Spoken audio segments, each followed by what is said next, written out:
I'm coming. I'm just getting the ice in my negroni. Anyway, I'm here. Welcome to the chaos. By the way, do you like my new chair? This is full of shit, right? It's like a James Bond style chair. I'm very proud of it. Anyway, I'm over in Little Cayman. As requested, I have a negroni because you lot are all fucking nervous Nellies. All I get is, oh my God, are we going to die? The crypto crisis, it's so terrible. Trump's not going to save me. BlackRock aren't going to save me. Meanwhile, pull yourself a fine aperitivo. A Negroni, one of the greatest aperitivos of all time.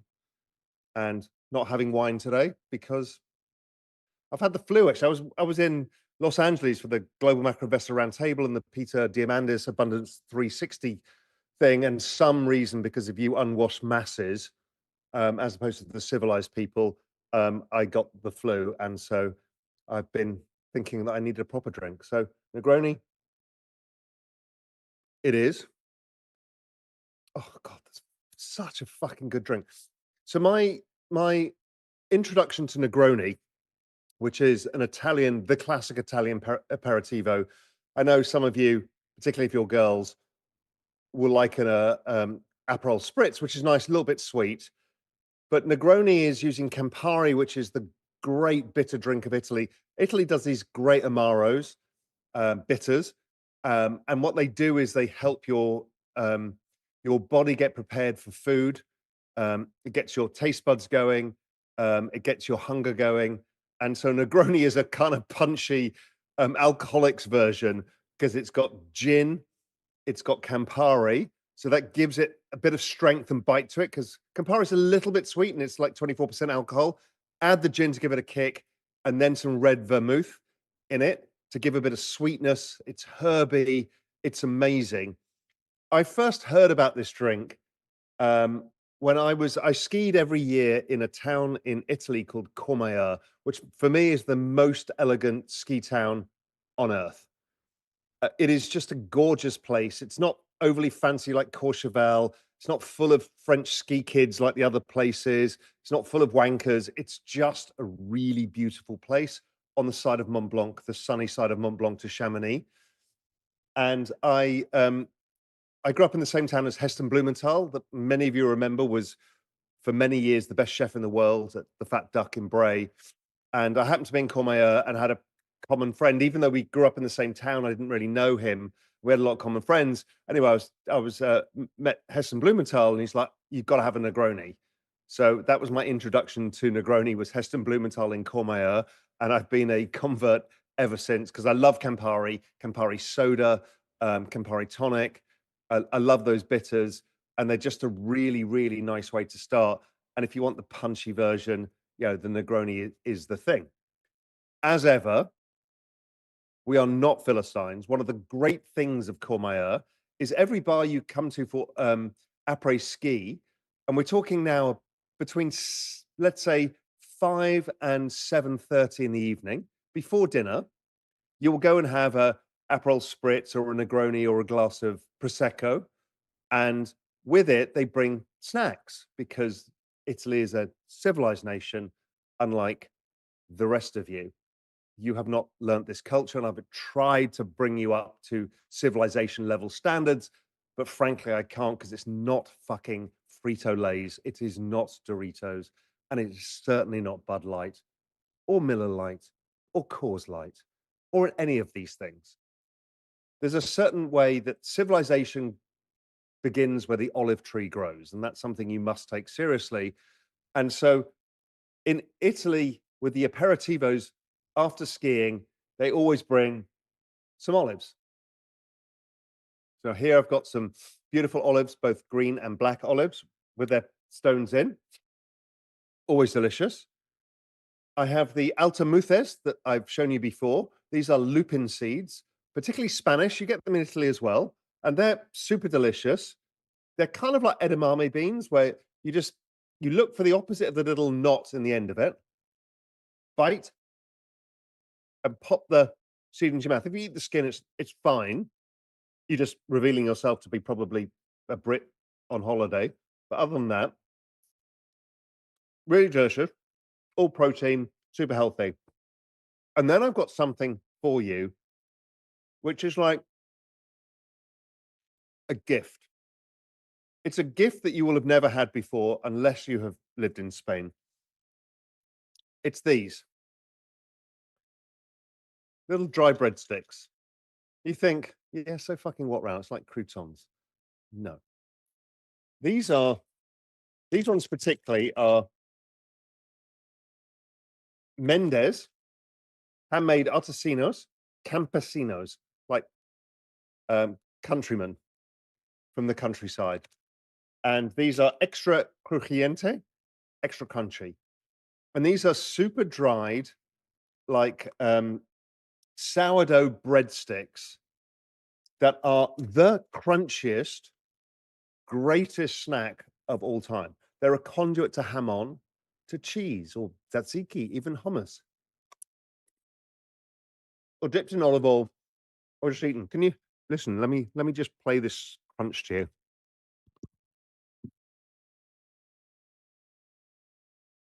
That is a world fucking class crunch, people. It's not the crappy crunch of seed oils attached to a piece of potato chip that you fuckers eat. This is how civilization eats. We'll wash it down with an olive. Mm. Again, bitter, flavor, depth, and cheers. Welcome to Drinks with Raoul. Okay, so I'm going to do something that you guys may be not aware of yet, but I am bored of myself, and so therefore I've decided to clone myself. Many of you seen the Palvatar on Twitter, which is my video clone that reads out the news every day. Okay, great. It's all fun. I mean, yesterday it was drinking drinks and kind of shit talking, which is super unlike me, right? I'm not like that at all. I'm much more sophisticated. But if I were like that, then the avatar seems to be doing that. That's on the platform every day, Real Vision platform, greets you every morning, reads you the news, tells you what its views are. They're not my views, obviously, because it is a creepy AI, but it's pretty fucking good. But on the platform, and those of you who are watching this on X because you're lazy fuckers and you're not joined Real Vision, we'll talk about that as ever. But I'll show you one of the reasons why. And one of the reasons why is I have my own AI on the platform. So I'm going to share this. So when you click on the right hand side, there's a picture of Raoul. It's called Raoulbot. You click on it and this pops up. What I've done is I've trained a user with our partners at Delphi AI. We've built this bot trained on all of my Twitter feed and all of my free content on YouTube. So I've not yet trained it on all of my 20 years of history of global macro investor. When we do that, it's going to be very powerful because it can interpret charts and all of those things. But the first iteration has been trained on all of my free stuff, and I gave it 100 books. I gave it books that mattered to me, like David Bowie's biography by Dylan Jones. I gave it Fear and Loathing in Las Vegas by Hunter S. Thompson.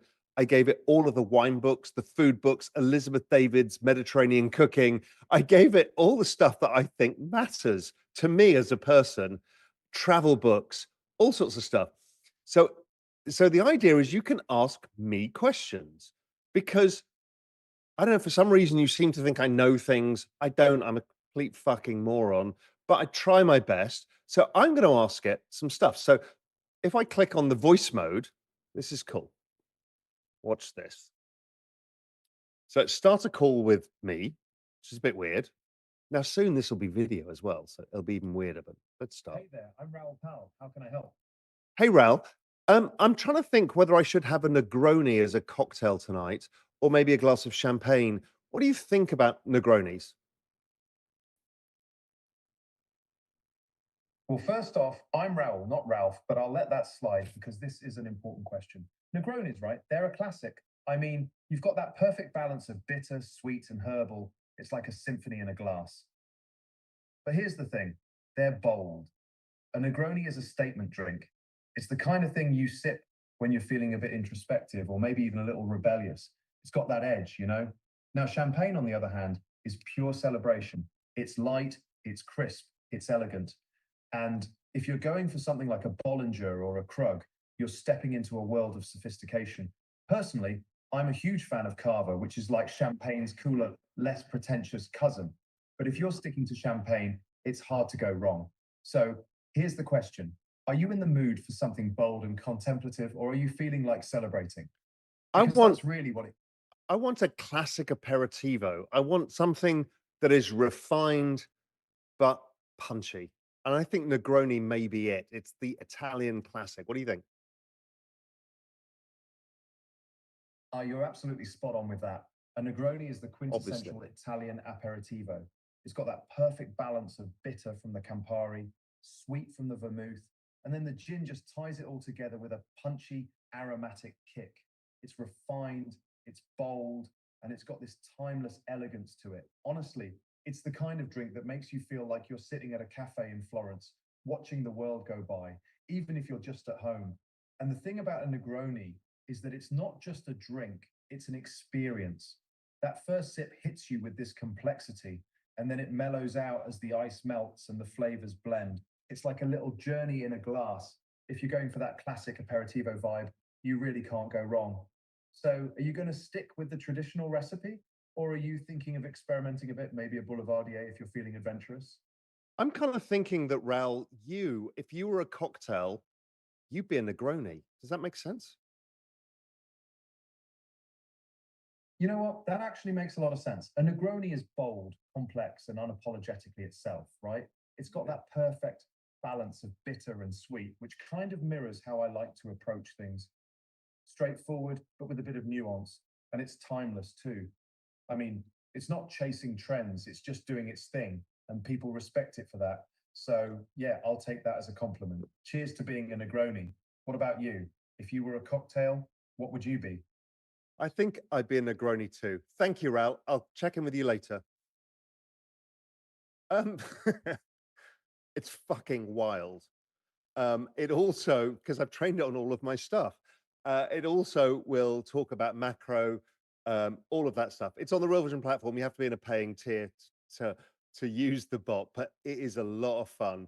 I even talk to myself because I'm probably the most interesting person in the world, and so therefore there's nobody else as a substitute for me. So that's how I like to think about it. Okay, bits of orders of business. I will be answering questions from the unwashed masses. Actually, I won't. The unwashed masses, you will stay on X because that's what you do, and you'll be on YouTube. Us, civilization and civilized people, the non-Philistines, will be on Real Vision while I'll be answering questions. I just want to point, Peter, I didn't tell you about this one, but I'm just going to show you somebody's tweet. When I kind of share what you're drinking, this is the kind of standard of a Real Vision member, as opposed to you who are drinking probably Sutter home from those mini bottles. And I know some of you who do. Um, Die with the most likes being one of them, who's an NFT artist who's particularly civilized. So here we have Robin. Robin's from Holland, which I'm half Dutch, therefore Robin is civilized, even though the olive tree doesn't grow in Holland, but most Dutch people go on holiday to Spain, Italy, and France because they have to get out because it's fucking miserable and cold and wet. But here is Robin opening a bottle of Rioja Alta um, Reserva 904 1976. This is how we civilize society. This is a great fucking wine. None of your stupid sweet shit with 14.5% alcohol. This is elegance. This is what George Clooney would drink. This is what, old film stars would drink. This is not the awful stuff that you guys are all drinking. You need to step up. You're in your 30s, in your 40s, and in your 50s, and you're still drinking shit. It's embarrassing. Frankly, it's embarrassing. So be like Robin, open great wines. Life is too short not to drink something amazing. Okay. So other bits of business that I've got to deal with here is at Real Vision, community is everything, as you know. Many of you came to the unbelievable events in Miami where I completely destroyed the entire crypto market by dancing with a bunch of bananas on stage. And I am truly sorry for that, but I had to do it. I was compelled by God. Now, if you believe that, you'll believe anything, but it was a lot of fucking fun and I was drunk. But we do always have Real Vision events around the world that go on, and these are called Real Vision meetups. And these are really important to me because I came up with the idea and I'm incredibly clever. And the idea is we have members in 120 countries around the world, and I want you guys to get together. So we kind of foot the tab in various cities around the world. At some points, we've had 13 cities on the same day. Um, right now, we've got a list of cities where we've got live events going on where members get together and meet each other because you guys are cool as shit. Real Vision members, you're extraordinary. You know, I was in LA, met many Real Vision members. I was at the Peter Diamandis Abundance 360 event speaking there. So many Real Vision members. Real Vision members are everywhere. You're the most curious, interesting, loveliest people. I'm trying to get you to be more civilized so you are not the Philistines that I started with. It's my journey for you is to educate you about macro, crypto, the exponential age of technology, wine, food, and culture. It's a hard battle, the culture side of it, but we'll get there. But we have 3 events. Most of you will have seen notifications. I don't know. A lot of this has been on Discord because a lot of it's crypto community driven, the Real Vision Discord. Somebody will stick it in the link below if you're not a Discord member. But forget about that. I want to make sure we'll get some pop ups and some emails sent out so you don't miss these events because I want you all to get together. We populate it with some Real Vision rock stars. We have some fun. So far, we've got 3 booked. One is LA on March 29th. So LA, March 29th, a Real Vision meetup. Again, I will get a pop-up on the platform. Also, if you go to the LA channel in communities, I will make sure that Bijan pops in there the details of the meetup. You just need to RSVP. We need to know you're coming, but please come. London, April 20th. Penny's working hard on this event. You've got to do your RSVP, crypto at realvision.com for that one, but it's open to all members. You don't have to be a crypto person, just have to be a Real Vision member. You want to meet up with other Real Vision members, rock stars of Real Vision, please come to the London event. Filling up fast. That's April the 10th in London. Again, I'll get a pop-up about all of these 3. The other one is Vegas on May 29th. That sounds messy, but I know we've got amazing member in Vegas who's been building an incredible bar or private members club, all sorts of stuff going on there. So Vegas as well. Let's do that event May 29th. So those are the 3. I will also be at Token 2049. I don't know if I'm going to get a chance to do a Real Vision meetup, but I'll definitely be there. I'll definitely say hi to you. If we can do a meetup, something between that and the RVIP club, I'll do my best without killing myself. I mean, I got the flu from the last time I did all this stuff. So um, these meetups are important. Community is everything to us. You will also see coming up in the future is we are going to be moving even further in community in what we're doing on the platform. There's some amazing announcements to come out next month or in the next few weeks, you'll hear. There's a complete rebuild of the platform coming out again, and it's going to be something super unique and super amazing. I'm really excited. It'll take between, let's say, end of March and end of June to get sorted out. But when you see what we've built, and I'll show you the mock-ups, we'll build together, we'll do all this. We've got some exciting announcements about partners we're building with as we build in a Web3 world as well. There's a shit ton going on. So again, if you're not a member of Real Vision, realvision.com/join, there's a shit ton going on. And we want to show you, want to be part of this community. It's free to join. I know I pitch this every time, and people are watching this on the Real Vision platform are like, yeah, get to the point, Raoul. I'm sorry, I built this thing for you guys. We have a really incredible, dedicated group of people working at Real Vision who care passionately about trying to help you unfuck your future. And if you just do me the honor of signing up to Real Vision, it really helps. I'm going to add some massive alpha for you. And your traditional way of thanking me is not by saying, hey, I'll buy you a glass of wine next time I see you. It's like, I'm going to sign up for Real Vision and I'm going to see what this is all about because it will change your life. That was the whole fucking point of the thing. And I maintain that there is nothing like it on earth. Also, if you sign up now, we'll probably overwhelm the website at some point. But what we're trying to do is I want to answer your questions only on the Real Vision platform. So unfuck your future, sign up to Real Vision. It's free. I'll answer your questions on the platform. I won't answer them on YouTube, even though I love you guys on YouTube. But really, I really want you to come across because I am trying to help you. Same on X. I know it's easy to watch it on X because you're out there on Twitter all day.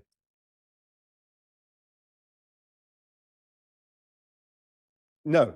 Oh, so actually, Paul just came over the top. The voice of God. It's a sort of South American voice of God, so it's probably not God itself, but you know. Um, Paul said that that actually I'm going to cut the feed for the questions only on to only do it on Real Vision, so you won't even get to hear the answers to the questions. So you lazy fuckers have no choice now. You're just going to have to go across, come across, pour yourself a proper drink, put down that awful beer, get yourself a nice glass of champagne or something. Come to join us on Real Vision, where the world is happy and fluffy and successful and smiley, where we don't worry about the market ups and downs. We all support each other. And there, I will answer all your questions. But you lot on X, it'll be a blank screen. Cheers. In fact, before I do the alphabet, I'm just going to let you go and sign up for Real Vision. realvision.com/join. It'll take 2 minutes. I can wait the 2 minutes. I've got nothing else to do. I've got nicotine. I've got alcohol. I've got crunchy snacks. I can be happy for hours like this. There's 15,000 of you on Twitter. I'd like to see it dwindle down to about 2,000 because 15,000 people come onto the platform. Yeah, you. I'm looking at you. You're like, oh, I'm in fucking. It's late at night and I'm in Holland and I haven't bothered to. No, I'm not interested. Got zero interest in you. It's beautiful. The golden light outside the window. No, let me not distract you. You're signing up. Sorry. I'll just get my nicotine hit.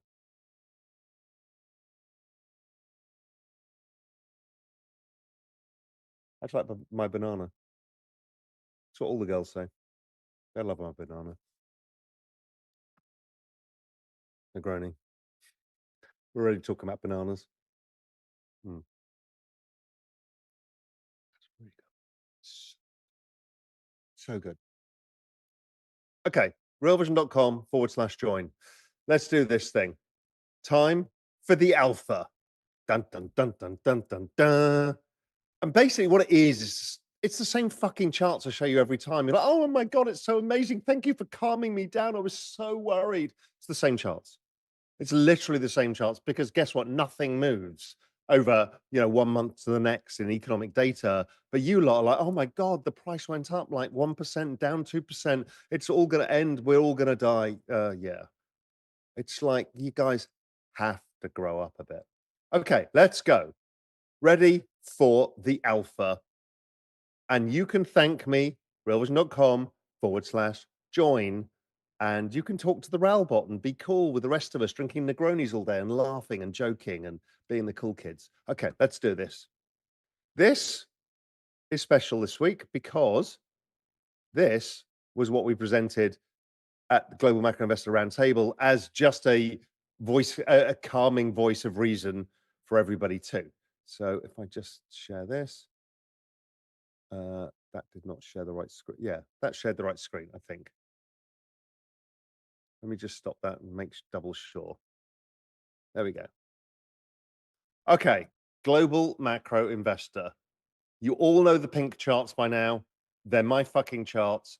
All of you fuckers who are using my charts on X and claiming them to be yours, they're mine. These are global macro investor. I've been doing this for 20 years and I'm very proud of it. So let's start. Sorry, I'm just taking a hit of nicotine before we go. Right. The Q4 tightening of financial conditions. What I have been saying for a long time now is the strength of the dollar. This is the dollar inverted in pink. The strength of the dollar after Trump got elected leads by 2 months the economy and financial conditions. As Trump got as Trump was clearly going to start winning, the dollar started rallying. Oh my god, tariffs. Oh my god, whatever it was, and they started rallying the dollar, which is what happened in 2017. And what happens is it slows down global growth. The dollar is the most important input to all of global growth. And so the US Economic Surprises Index, the SESI, has been falling in line with this.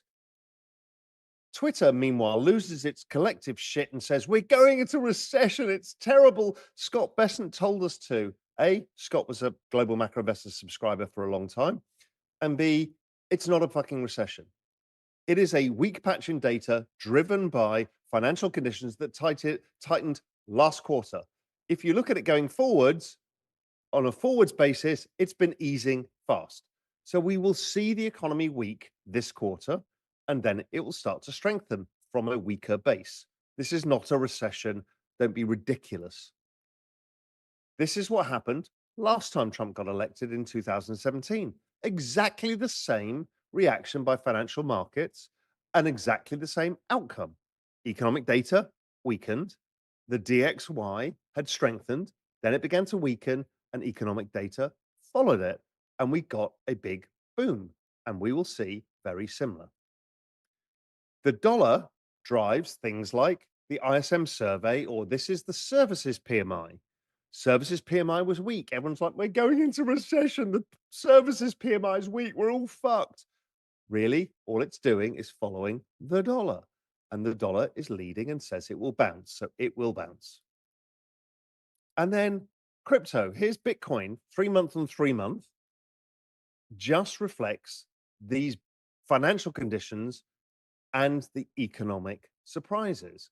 So the economy is weaker, financial conditions were strong in the past, and Bitcoin has already priced in the entire thing. So the damage has been done. Okay, what's the good news in all of this? The good news is the financial conditions index, which is the dollar, rates, and oil, is rebounding like crazy. Strong conditions lay ahead. The economic surprises index is not finished going down yet. It will go down a bit further. Maybe the Fed will be able to cut in April or March. No, it's March now. April or May, whatever it is. Maybe they'll be able to sneak in a couple of cuts. If we see the trueflation index, inflation has been falling off a cliff. I think the Fed get cover to cut, which is what they want because they need to roll the debt. The everything code, if you haven't seen it, A, ask the Raoul bot about it. B, watch the videos on it. They need to get rates down so they can roll the debt at roughly around trend rate of GDP growth. So they need to get interest rates down to 3% or lower. Guess what? The Fed today, where do they think interest rates will be? 3%. Where do they think economic growth will be? Around 3%. I've been saying this forever. This is the entire game. That's what they're trying to do. Economic surprises should be weaker. Then we're going to rebound on the back end. The next part of the year is going to be very strong. 2017, those of you remember, was an amazing year. And I think we'll see something very similar. Bitcoin priced in those financial conditions, which were leading by 3 months. Bitcoin's already priced it all in. So it's the worst news is in. My guess, probably up only. The chart you all care about that we came up with and every fucker in the world has copied. Global M2, 10-week lead versus Bitcoin. It's worked perfectly. I didn't expect it to be work as perfectly, but it is. But basically, we're turning the corner and we should start to see higher prices. And the higher prices will come quick, and the higher prices should take us all the way back to the highs pretty soon. not soon like in a week or two, but soon like in a couple of months. So I think what you've all had to go through is a boring sideways consolidation pattern with a slight down bias. Your alts have been nuked, but nothing out of the ordinary. We saw this in 2017. We've seen it now, and we are very, very close to the turnaround. So patience is all I keep asking for. Stop being so dramatic. It's funny. It's actually boring. It's like you do not get 150% returns a year from an asset without drawdowns. You will have to get used to this. You have to stop worrying at this point in the cycle. We peaked in the cycle earlier in 2021, and we peaked because the business cycle had peaked. This time, the ISM is still low. And so we barely started the cycle. So I know we all say it's so early, nothing's really happened yet.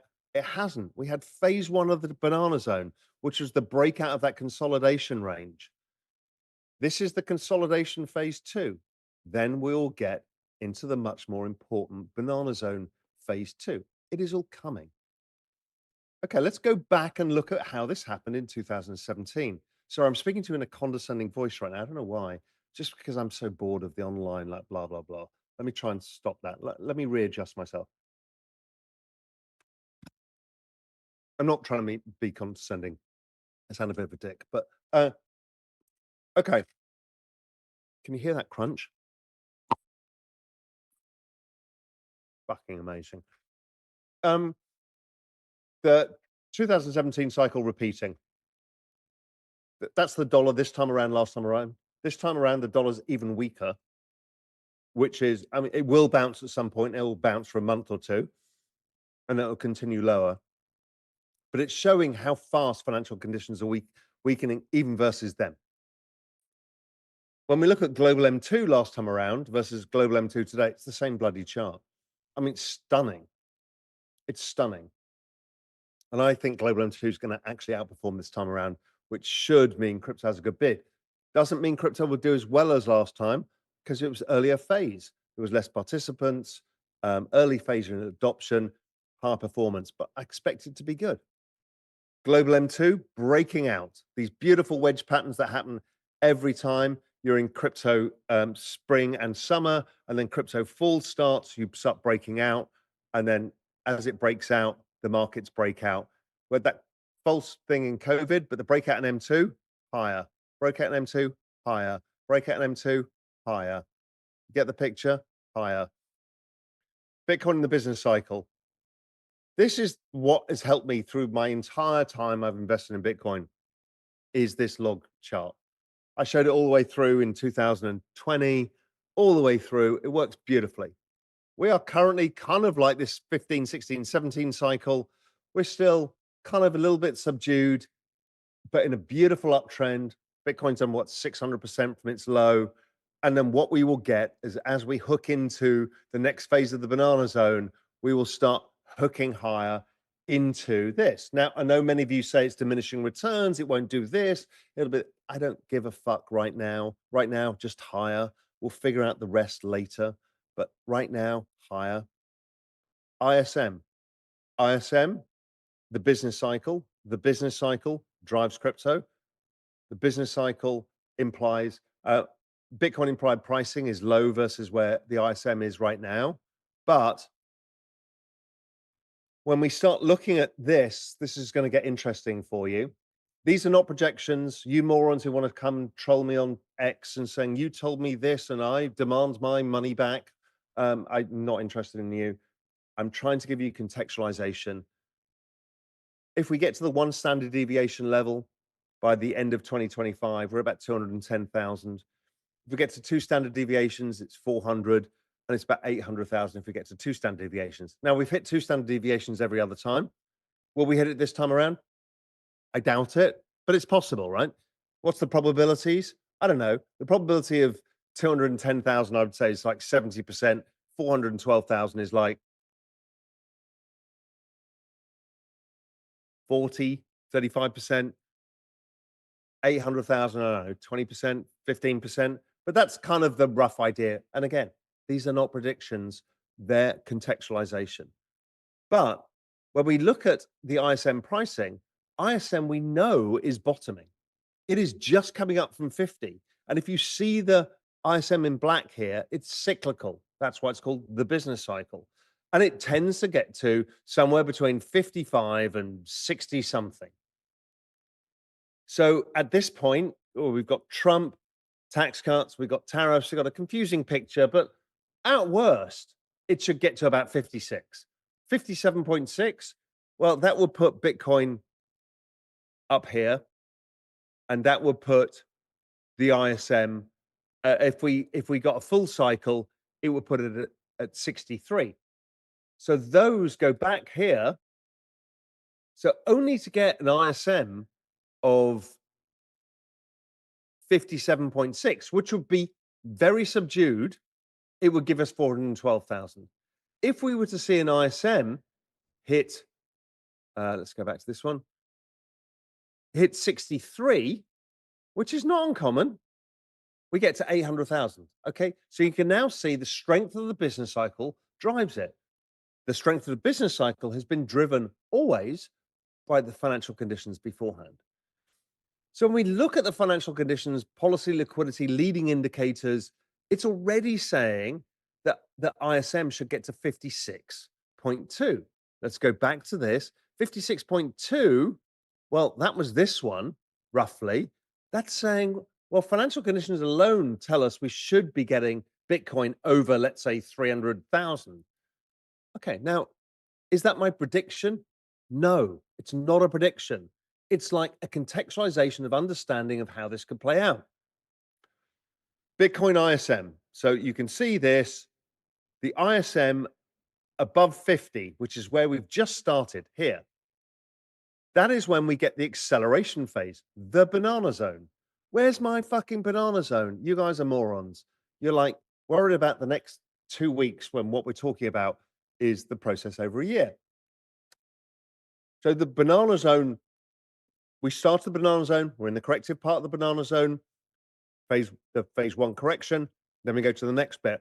But this whole ISM above 50, a growing business cycle, is what drives it. Then when ISM peaks is when crypto prices peak. We are nowhere near peaking. So we barely started. So you all need to relax. Again, the ISM leads altcoin season. Altcoin season is never going to happen again. All of these pundits on Twitter, it's only because of the ETF. We're never going to see altcoin season again. It's all utter fucking bullshit. It will happen. Okay. Oh, I'm just enjoying these olives. Amazing. Okay. So zooming out, which is what I keep trying to tell you guys to do. I have a little bit of vape as well. It's the balance of alcohol, nicotine, just keeps you on your edge perfectly. Okay. Bitcoin. We're all going to die was the same we're all going to die that we had in September, the same all going to die we had in April, the same all going to die we had last January. It was the same we're all going to die in August in 2023. We're all going to die. We were definitely going to die in June 2023, and we were definitely going to die in March 2023. Do you get the picture yet? You don't remember any of those corrections. You probably remember that miserable one between March and September. But again, none of us died. If you didn't have leverage, you didn't fuck this up, don't fuck this up, make sure you go to the merch store and buy your merch because A, it's cool as shit. The Banana Zone sweatshirts are amazing. The don't fuck this up stuff is there as a reminder for you not to fuck this up. It is the biggest macro opportunity of all time. It is the greatest gift. I do this for fun, but really it's to engage you all because it is so fucking important to me to bring as many people along for the ride because it is all driven by naysaying. It can't happen. It's not true. It's all fake. And yet, more and more people make money over time by learning the principles of don't fuck this up. It's not like I've got some miracle here. It's like the market goes up. Your job is not to get caught out in any of the down moves by using leverage or FOMOing or be 100% in memes. I've told you this. Like all the memes have gone to zero right now. Many will recover from the ashes. I'm hoping our Lord and Savior, um, Lord Vishnu, will recover from the ashes, or maybe his chicken's cooked. We don't know, but it's all fun to play out. But really, your most important bags, the large tokens, you don't do anything. You just sit and wait for it to play out. Because this is what happened in 2017. It played out again. There we had one, two, three, four, five 30% corrections. In fact, many of them were almost 40%. I don't remember this. Well, I do remember the one in June, July, because I sold out at about 2000 in that one. But generally speaking, you don't remember this stuff because in the end, the gains compound. So it's really important to zoom out and realize volatility is part of the story. It is how you get the impressive gains. You can't have them without the volatility. Volatility is what keeps leverage in check, keeps the market healthy. So it's very healthy market right now. When we go back to 2017, January, like now, came out of the gate, collapsed. Why? Because financial conditions had tightened. And then it went up, recorrected, and didn't get going until mid-March. Where are we now? Mid-March. Guess what's likely to happen? Number go up. What happened that time? It fucking went up. Big time. It went up 23x. It will not do that again this time. But the point being, it's all to play for. And we will get massive volatility in the middle, and you won't believe it. And you think it's going to be topping, and every FinTwit moron will be telling you it's topping. It won't be. We've got plenty to play for. Okay, still more to go through. I'm trying to give you as much alpha as possible. And again, I will answer your questions on the Real Vision platform. You will not get any questions answered on X or on YouTube. It'll go blank screen and you'll feel slightly embarrassed that you're still there. So realvision.com/join. I'll answer your questions. We're going to be running late because there's a shit ton to get through. And I'm trying to give you as much confidence, as much alpha to help as many of you as possible. There's the Bitcoin chart. Does it look scary? No. Bitcoin 14-day RSI, double bottom oversold. Okay, every time that happens, goes up. Sometimes it has this sideways consolidation period, then goes up. Will we have more sideways consolidation? This chart's maybe outdated by a week, for sure. Will it go up? For sure.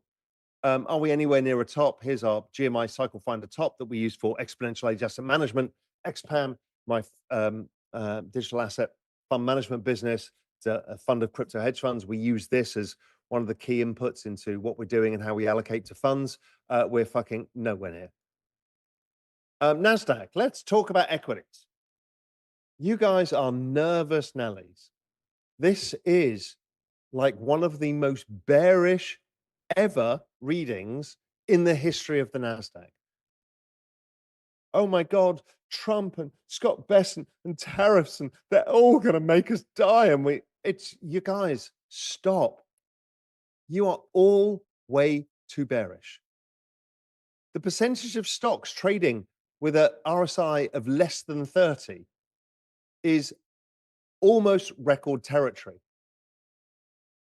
And guess what? Global M2, because the everything code drives everything, drives NASDAQ too. And you guys trying to sell the NASDAQ here are selling something that is perfectly priced for liquidity.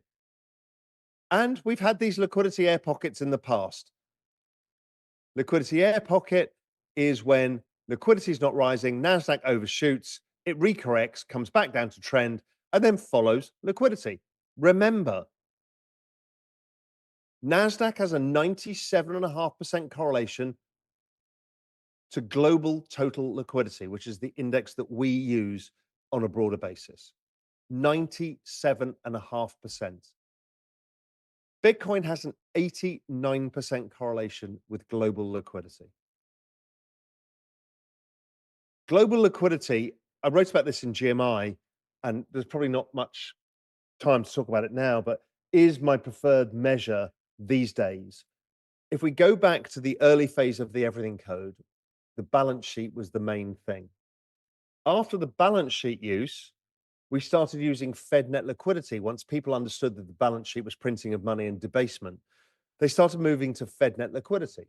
Now, all of FinTwit understands Fed net liquidity, as does crypto Twitter. And so they're looking at the TGA and the reverse repo and all of this stuff. Meanwhile, the game has moved. The game is always moving, my friends. The game has moved to total liquidity in the US and everywhere around the world. Total liquidity includes M2. It includes net liquidity at every single major economy level, net liquidity, plus M2. And M2's largest driver is the dollar. That is what they're now doing, which means that they're pushing the monetary policy onto the balance sheet of the banks themselves. So total global liquidity is the big one. M2, very useful number because it's a large part of it. Okay. NASDAQ and financial conditions way overshot. Financial conditions are going higher with a 6-month lead. NASDAQ undershot. I would not be I would not be surprised if it bounces.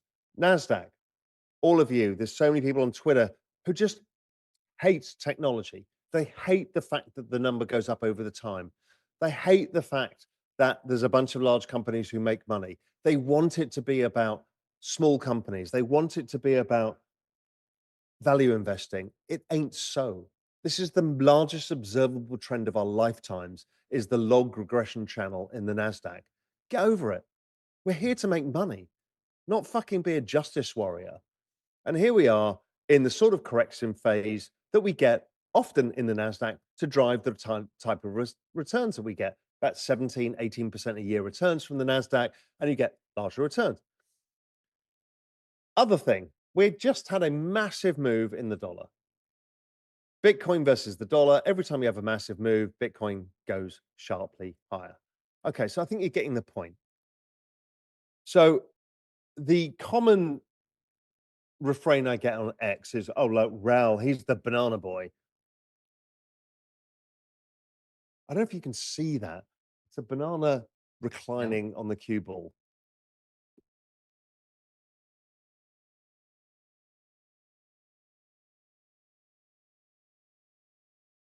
It's reclining on the cue ball. It's kind of cute. Um, so people are like, has the banana zone been cancelled?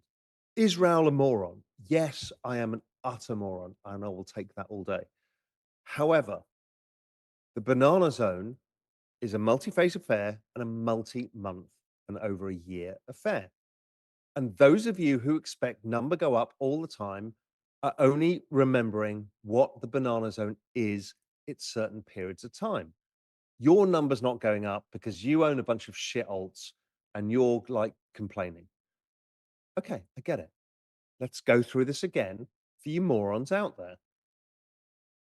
The banana zone starts. This is the banana zone in the box. We then have a corrective period. Look at this corrective period, corrective period, corrective period, corrective period. Does this look any different than this one? No. And then what happens? Banana zone phase two, banana zone phase two, banana zone phase two. Then we have another corrective zone. And you're all going to be throwing your toys out the pram. It's all over. It's just like 2021 again. Blah, blah, blah, blah, blah, blah, blah. And guess what? We will correct and it will go higher again. That's how the banana zone works. And you guys have to learn patience. I know I say this all the time. Okay, we're now 50 minutes in, and I'm still not answering questions, but I will go to the Real Vision platform and answer some proper questions to add some proper value to you guys. Again, I'm going to, in fact, pour myself a glass of wine in a sec because I'm almost finishing my Negroni. And that is your excuse. I'm going to give you Tesla because it's nice and contentious, and I've got some points to prove here. And you will go across to realvision.com/join and join because you owe it to me because I've just given you more information than you've ever been given by hanging around FinTwit. I'm trying my fucking best for you guys. I've spent 30 years of my career learning to build this stuff. I'm not trying to be perfect or right, but I am trying to get you and me and all of us together to unfuck our futures. And if that matters to you, realvision.com/join, and I'll answer your questions over there. And I'm going to go to the fridge and get a glass of Albarino I prepared earlier.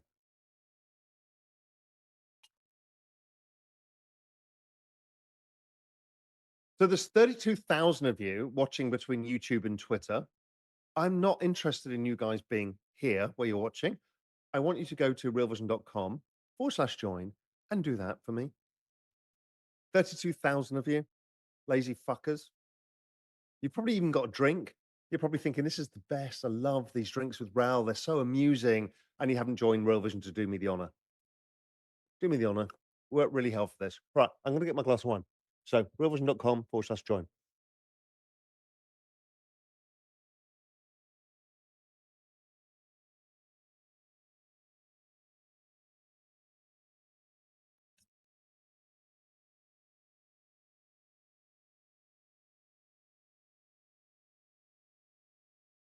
Even I'm not brave enough to drink 2 Negronis. I mean, I can, but I've got dinner tonight and I can't do that. Dinner with a girlfriend tonight, and there's no way I can drink 2 Negronis and then hold an intelligent conversation. So what we've got now is Albarino. You know, I'm big into this Albarino phase. I mean, generally as a white wine drinker, I'm a white Burgundy drinker. I've got into Albarino and the from Riash Bayash in Spain. In fact, let's ask. No, I can't. I'm sharing this screen. But I love Albarino. It's fresh, clean, lovely. Okay, Tesla. I love all of the drama. When Elon was considered a environmentalist and anti-oil, the right-wing people would deface Teslas. I have 2 Teslas. I have a Model X Plaid with the gull wing doors. Fucking amazing car. I've had some amazing cars in my life. That is one of the best cars I've ever owned. Maybe even the best car I've ever owned. And I've had Ferrari 355 GTSs, 911 Carrera Turbo Cabriolets, Turbo S Cabriolets. I've had them all. That Tesla Model X Plaid is amazing. I love the minimalism and stuff. Anyway, so the right wing people would deface the cars. And then what happened is Elon then did the whole government thing and the whole, that. And then suddenly now the left wing are defacing the cars. Are you guys fucking morons? It's a car. He's an entrepreneur. You might not like Elon, but he's pretty good at doing stuff. And it's so ridiculous that both the left and the right have always hated him at some point. And people are like, well, Tesla's stock. I mean, we saw the Tim Waltz thing today. It's embarrassing. Well, Elon's stock's getting hit because people don't like Elon. They're shunning his cars, blah, blah, blah. Narrative, narrative, narrative. Reality, global M2. Oh, guess what? It's driven by liquidity. Tesla, one of the best performing stocks in the world over the last few years, decades, has been driven by liquidity. But it's also driven by a number of other factors. But liquidity, and liquidity's bottomed, so Tesla's probably bottoming. Oh, and also Tesla's driven by the business cycle. Who'd have thought that you sell less cars when the business cycle is weak, or when the business cycle gets stronger, you sell more cars? Tesla year on year is driven by the business cycle. I mean, God, people, the over analysis of stuff. And guess what? Retail sales, new car dealers, ISM, correlated. So as ISM picks up, people sell more cars. As the ISM picks up, the business cycle is stronger. People have more earnings, they buy more cars. Right now, we're not in the car buying cycle. But going forwards, our leading indicator says that the ISM is going up. And therefore, if the ISM is going up and we go back here, car sales are going to be growing at like 20% a year. But we're not there yet. Car sales are currently growing at 0% a year or just above, and they'll be going at about 20% a year. So what you've got is a discounted pricing mechanism based on the liquidity that gives you a once in a business cycle opportunity to accumulate Tesla if you like that. Tesla, like all of these tech stocks, is in a log regression channel. It is one standard deviation oversold. It is likely to get to one standard deviation overbought and maybe two standard deviations overbought if the market's feeling frothy. Where does that get to? I don't know, but definitely north of 1,000. Feels like a 5x to me. That's not financial advice, but I'm just trying to show you that the business cycle trumps all. Things like the macro investing tool within Real Vision Plus is all of this stuff. This is what Julian Bittel and myself try and do for you, is to stop the fucking bullshit, the narrative arc, and is to give you the actual tools to understand. That's what Real Vision Pro gives you, and you get to ask us those questions, whether it's myself, Julian, Andreas Steno, who's also part of Pro, or Jamie Coots in Real Vision Crypto, Pro Crypto. We're there to answer your questions and help you. Yes, I do this and answer some questions on the platform, but it's not the level that we do there. Real Vision Plus, that gives you these charts. It's like a life hack. It stops you being so stressed. The average response to Julian putting these things out every week is, thank you. I can just zoom out and realize that everything's going to be okay. At some point, it won't be okay, and we will tell you that too. We're not perma bulls, we're business cycle analysts. We understand liquidity better than anybody else. We understand the business cycle. We understand how these things come together. Does not make us infallible, but we get the odds pretty much in our favor. Right. So I've given you as much alpha. There is no fucking recession coming. There is no, oh my God, the tariffs, they're going to change everything. There's no Tesla, nobody's going to buy a Tesla again. There's no any of this. It's all business cycle framework. You will all be okay. Just don't do dumb shit. So, stopping sharing this. And for me, it's time for the rest of you on X and the rest of you on YouTube to bid you farewell, good night, and we'll see you over at Real Vision, realvision.com/join.